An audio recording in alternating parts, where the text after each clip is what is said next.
శంకరాచార్యుల వారు రాసిన భజగోవిందం అనే శ్లోక సంపుటిలో సత్సంగత్వే నిస్సంగత్వం, నిస్సంగత్వే నిర్మోహత్వం, నిర్మోహత్వే నిశ్చలతత్వం, నిశ్చలతత్వే జీవన్ముక్తి అంటాడు. ఈ శ్లోకం యొక్క వీడియో లింకును ఈ వీడియో డిస్క్రిప్షన్లో ఉంచుతున్నాను, చూడండి. ఇందులో మొదటి వాక్యం అంటుంది, సత్యంతో సాంగత్యం చేస్తే నిస్సంగత్వం వస్తుంది.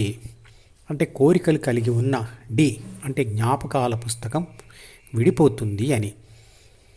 సత్సంగం అంటే సత్యంతో సాంగత్యం, అంటే శాశ్వతంగా ఉండే దానితో కలిసి ఉండడం.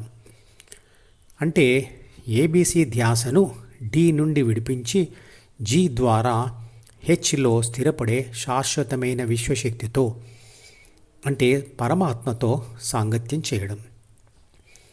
దీనివలన స్థితప్రజ్ఞ మరియు శాశ్వతమైన శాంతి, ఆనందాలు దొరుకుతాయి. కాబట్టి అనేది అశాశ్వతం లేదా అసత్యం అనడానికి కారణాలు.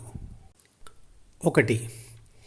మ్యాథమెటిక్స్ యొక్క థియరీ ఆఫ్ ప్రాబబిలిటీ ప్రకారం ఏబీసీ లోని కోరికలతో పొందే గెలుపు అనుభవాలు మొత్తం అనుభవాలలో 50% మాత్రమే.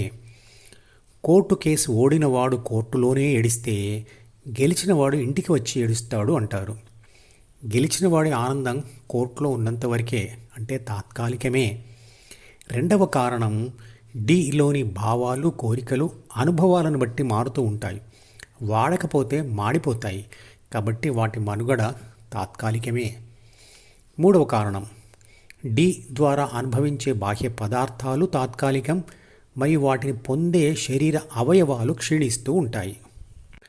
శరీరం జీవించి ఉన్నంత వరకు హృదయస్థానం శాశ్వతం మరియు ఆత్మ శాశ్వతం. కాబట్టి ఆత్మ హృదయానుభవంలో శాశ్వతంగా ఉండవచ్చు.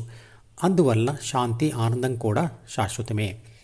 స్థితప్రజ్ఞ పొందిన యోగులతో ఉండడం కూడా సత్సంగమే అవుతుంది. యోగుల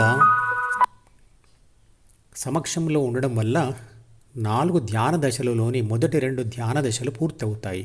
అవి శూద్ర అంటే అబ్జర్వేషన్ దశ, అంటే యోగి గుణాలను గమనించడం.